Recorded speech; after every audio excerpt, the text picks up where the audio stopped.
Hi friends, செல்வந்தர் YouTube channel. கலைஞர் மகளிர் திட்டத்தில் 1000 ரூபா ஆஹ், அறிவி வழங்குறதா அறிவிச்சிருந்தாங்க. அதை எப்படி மொபைல் மூலமா ஆண்ட்ராய்டு ஆப் மூலமா அப்ளை பண்றதுன்னு சொல்லி பார்ப்போம். கலைஞர் மகளிர் திட்டம் ஆன்லைன் மூலமா எப்படி மொபைல் மூலமா அப்ளை பண்றதுன்னு சொல்லி வீடியோ பார்ப்போம். வீடியோ ஸ்கிப் பண்ணாம பாருங்க. கலைஞர் மகளிர் உரிமை திட்டத்துக்கு ஆன்லைனில் அப்ளை பண்ணுறது எப்படின்னு சொல்லி பார்ப்போம். இதுக்கு 2 ஆப் கொடுத்துருக்காங்க. இதில் பார்த்தீங்கன்னா ப்ளே ஸ்டோர் போய்க்கிடுவோம். இதில்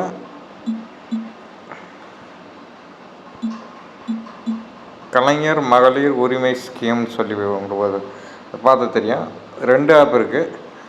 இதில் கலைஞர் மகளிர் உரிமை திட்டம் இந்த ஆப் ஒன்று, அப்புறம் கலைஞர் மகளிர் உரிமை திட்டம் 2 சொல்லி 2 ஆப் இருக்குது. இந்த 2 ஆப்புமே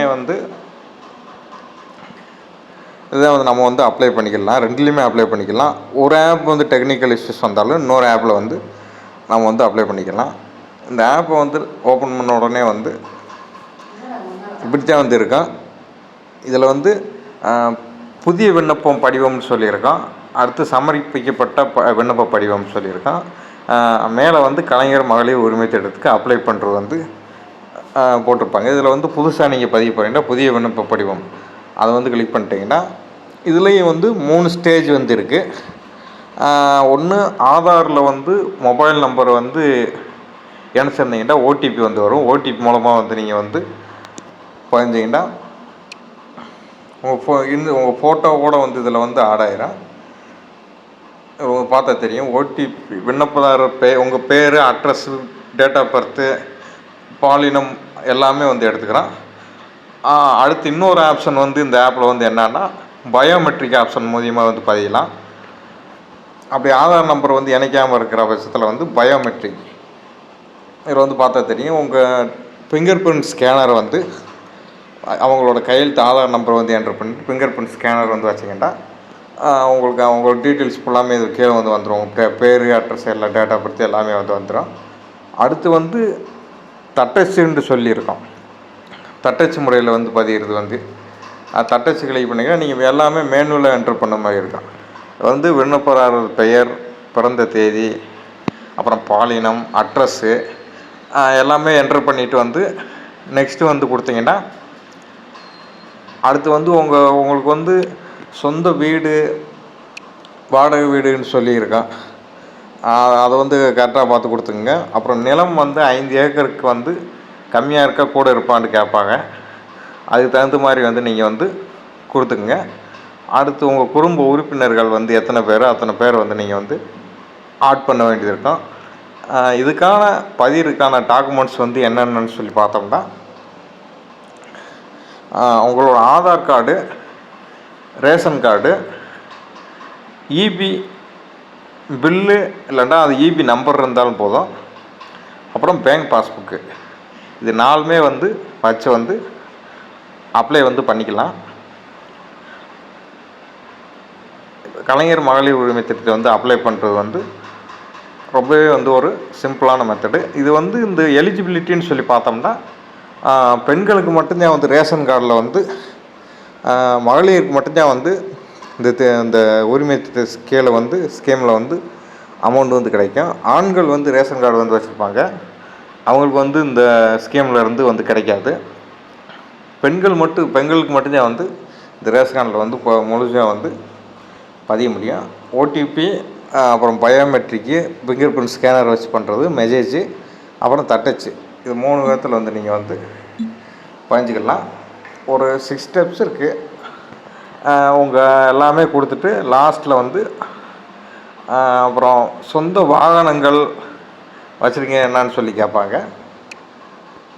அதை பார்த்து கொடுத்துங்க. உங்களுக்கு கார், ஜீப்பு, ஏதாவது பஸ்ஸு, லாரி, இது மாதிரி ஏதாவது வாகனங்கள் வச்சுருந்தீங்கன்னா அதுக்கு மாதிரி நீங்கள் பார்த்து கொடுத்துங்க. அப்புறம் உங்கள் பேங்க் அக்கௌண்ட் டீட்டெயில்ஸ் கொடுத்தீங்கன்னா உங்களுக்கு இன்ஸ்டண்ட்டாக உங்கள் வங்கி கணக்கில் மாதம் 1000 ரூபாய் உங்கள் அக்கௌண்ட்டில் செலுத்தப்படும். இது ஒரு ஆப்பு. இன்னொரு ஆப் கலைஞர் மகளிர் உரிமை திட்டம் 2ன்னு சொல்லி ஒரு ஆப் இருக்கும். அந்த ஆப் ஓப்பன் பண்ணிக்கிறோம். இந்த ஆப் வந்து இன்டர்ஃபேஸ் வந்து இப்படித்தான் வந்திருக்கும். இதில் புதிய விண்ணப்ப படிவம் சேம் அதே ப்ரொசீஜர் தான். இதில் புதிய விண்ணப்ப படிவம், சமர்ப்பிக்கப்பட்ட விண்ணப்ப படிவம் சொல்லி 2 இருக்கும் இந்த ஆப்பில் வந்து. அந்த ஆப்பில் இருக்கிற மாதிரியே தான் இந்த ஆப்பில் வந்து இருக்கும். என்ன ஒன்று, அதில் வந்து ஓடிபி ஃபிங்கர் பிரிண்ட் ஸ்கேனர் வந்து வரும், தட்டச்சுன்னு சொல்லியிருக்கோம். இதில் வந்து தட்டச்சுன்ற மட்டும்தான் வந்து இருக்கும். ஃபிங்கர் பிரிண்ட் ஸ்கேனர், ஓடிபி ஏன் வந்து இப்படி 2 ஆப் வந்து கொடுத்துருக்காங்கன்னா, ஒரு ஆப் வந்து எதுவும் டெக்னிக்கல் இஷ்யூஸ் வந்தாலும் இன்னொரு ஆப்பில் வந்து நம்ம வந்து பயஞ்சிக்கிற மாதிரி வந்து கொடுத்துருக்காங்க. இந்த ஆப்பை வந்து புதிய விண்ணப்பம்னு சொல்கிற வந்து ஓப்பன் பண்ணிக்கிங்க. ஓப்பன் பண்ணிக்கிட்டுண்டா இதுலேயும் சேம் ப்ரொசீஜர் தான். நீங்கள் அதில் வந்து என்ன வந்து பண்ணீங்களோ அதே இதில் இது ஆதார் எண், விண்ணப்பதாரர் பெயர், பிறந்த தேதி, பாலினம், உங்கள் அட்ரஸ்ஸு, அப்புறம் ரேஷன் கார்டு நம்பரு, அப்புறம் திருமண நிலை, தொலைபேசி நம்பரு, தொலைபேசி எண், அவங்களுக்கு வந்து வாடகை வீடா சொந்த வீடான்னு சொல்லி வசிக்கிறான்னு கேட்பாங்க. இதில் உங்கள் மின் சேவை விவரங்கள் வந்து தனியாக நீங்கள் என்ட்ரு பண்ண மாதிரி இருக்கும். மாவட்டம், மண்டலம், தற்போது மின் இணைப்பு எண், இபி நம்பர் வந்து கொடுக்குற மாதிரி இருக்கும். அடுத்து உங்கள் பேங்க் டீட்டெயில்ஸு, வங்கியின் பெயர், வங்கியின் கிளையின் பெயர், அப்புறம் வங்கி கணக்கு எண், அப்புறம் இதில் வந்து கீழே வந்து குடும்ப விவரங்கள்னு சொல்லியிருக்கோம். குடும்ப உறுப்பினர்கள் பெயர் வந்து நீங்கள் வந்து சேர்க்குற மாதிரி வந்திருக்கோம். அவங்களோட தொழில் வருமானம் எவ்வளோ, வருமான வழி வந்து செலுத்துகிறவரா என்னன்னு சொல்லி கேட்டுப்பாங்க. இதில் உறுப்பினரை சேர்க்கன்னு சொல்லி போட்டிங்கன்னா உங்கள் குடும்பத்தில் வந்து எத்தனை பேர் இருக்காங்களோ அத்தனை பேரை வந்து நீங்கள் வந்து ஆட் பண்ணிக்கலாம். இது மூலிமா வந்து போட்டிங்கன்னா பார்த்தீங்கன்னா தெரியும், குடும்ப உறுப்பினர் 2ன்னு சொல்லி வந்துடும். இது மாதிரி நீங்கள் வந்து குடும்ப உறுப்பினர் சேர்க்கன்னு சொல்லி கொடுத்தா குடும்ப உறுப்பினர் 3, குடும்ப உறுப்பினர் 4, நீங்கள் 4 பேர் இருந்தீங்கன்னா 4 பேரும் கொடுத்துட்டு அவங்களோட வருமானத்தை வந்து நீங்கள் வந்து என்ட்ரு பண்ண மாதிரி இருக்கும். அடுத்து குடும்ப உறுப்பினர் வந்து என்ட்ரு பண்ணி முடித்த பிறகு உங்களுக்கு சொந்த வீடு உள்ளதான்னு சொல்லி கேட்பாங்க. நீங்கள் இப்போ வாடகை வீட்டில் வசிக்கிறீங்கனாலும் கூட உங்களுக்கு சொந்த ஊரில் வந்து சொந்த வீடு வந்து இருக்கான்னு சொல்லி கேட்பாங்க. அதை பார்த்துங்க. நான் அரசு திட்டத்தின் மூலம் நிதியுதவி வந்து பெறப்பட்டதான்னு கேட்பாங்க. அதில் வந்து நீங்கள் வந்து இப்போ எப்படி என்னன்னு பார்த்து கொடுத்துங்க. நில உடைமை விவரங்கள் உங்களுக்கு வந்து 5 ஏக்கருக்கு மேலே வந்து நிலம் வந்து இருக்கா என்னான்னு சொல்லிக்கலாம். ஆம்னு சொல்லிங்கன்னா குடும்ப உறுப்பினர்கள் அனைவரும் சேர்ந்து 5 ஏக்கருக்கு மேல் நன்சை நிலம் உள்ளதா, 10 ஏக்கருக்கு புன்சை நிலம் உள்ளதான்னு சொல்லி கேட்பாங்க. இதில் ஆம் இல்லைன்னு சொல்லி கொடுத்துங்க. உங்களுக்கு எந்த அளவுக்கு நிலம் இருக்கோ அது மாதிரி கொடுத்துங்க. இல்லைன்னு கொடுத்துங்க. இதில் வந்து குடும்ப உறுப்பினர்கள் யாரிடமாவது கார், ஜீப், டிராக்டர், கிணறு வாகனங்கள் போன்ற 4 சக்கர வாகனங்கள் வந்து உள்ளதான்னு சொல்லி கேட்பாங்க. அதில் உங்களுக்கு எப்படின்னு பார்த்து கொடுத்துங்க. இதில் உறுதிமொழின்னு சொல்லிவிட்டு இப்போ வந்து கொடுத்துருப்பாங்க. எல்லாம் வந்து பார்த்துங்க. இதில் வந்து உங்களுக்கு பார்த்தா தெரியும், கலைஞர் உரிமை திட்டத்தில் வந்து பயன்பெற தனது ஆதார் நம்பர், பயோமெட்ரிக், ஓடிபி வந்து ஆதார் அடிப்படையில் வந்து சரிபார்ப்புக்கு வழங்க நான் ஒப்புக்கொள்கிறேன்னு கொடுத்துருக்காங்க. எனது குடும்ப வருமானம் வந்து ஆண்டுக்கு வந்து 2.5 லட்சத்துக்கு மேல் இருக்கக்கூடாது. 2.5 லட்சத்துக்கு மேலே இருந்தால் அதில் வந்து அப்ளை வந்து அது எலிஜிபிலிட்டி வந்து ஆக மாட்டேங்க. எனது குடும்ப உறுப்பினர்கள் எவரும் ஆண்டு வருமானம் 2.5 லட்சத்துக்கு மேல் ஈட்டி வருமான வரி கணக்கு தாக்கல் செய்யப்படவில்லை அப்படின்னு சொல்லணும். எனது குடும்பத்தில் ஆண்டு வருமானம் 2.5 லட்சத்தை ஈட்டி தொழில் வரி செலுத்துவோர் யாரும் இல்லை அப்படி சொல்லியிருக்கேன்.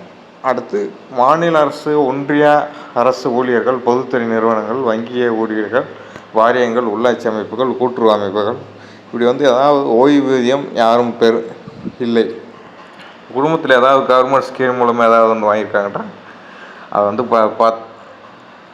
உங்களுக்கு வந்து கிடையாது. எனது குடும்பத்தில் தேர்ந்தெடுக்கப்பட்ட மக்கள் பிரதிநிதிகள், ஊராட்சி வார்டு உறுப்பினர்களை தவிர வேறு யாரும் இல்லைன்னு சொல்லி கொடுத்துருக்கு. வந்து அதிகமான வருமானம் வந்து ஈட்டினா கலைஞர் மகளிர் உரிமை திட்டத்தை வந்து எலிஜிபிலிட்டி வந்து ஆக மாட்டீங்க.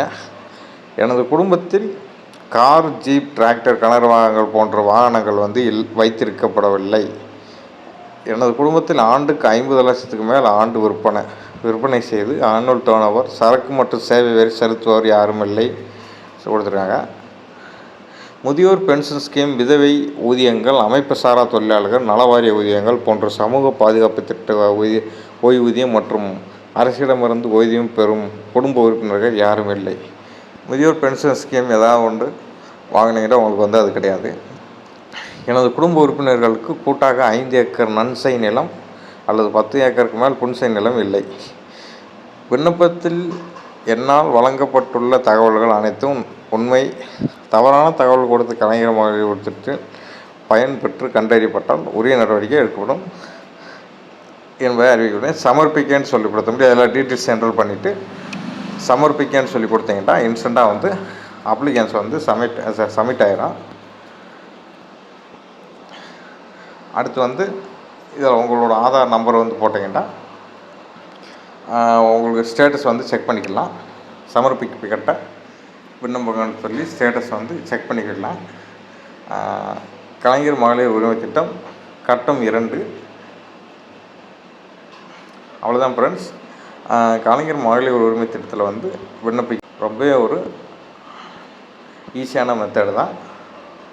அப்படி வந்து உங்களுக்கு வந்து ரொம்ப காட்டுக்குள்ளே இப்படி தொலைவில் உலகத்தில் இருக்கிறவங்க வந்து மேலே இருக்கிற டிஸ்பிளே வந்து கான்டாக்ட் பண்ணிங்கன்னா உங்களோட டீட்டெயில்ஸ் எல்லாம் ஃபுல்லாக வந்து எனக்கு சென்ட் பண்ணிங்கன்னா உங்களுக்கு வந்து ஆன்லைன் மூலம் வந்து நான் வந்து அப்ளை பண்ணி கொடுப்பேன். Thank you friends. Selvendran YouTube channel வந்து லைக் பண்ணுங்கள், ஷேர் பண்ணுங்கள், சப்ஸ்கிரைப் பண்ணுங்கள். Thank you friends. மீண்டும் ஒரு அடுத்த வீடியோவில் சந்திப்போம்.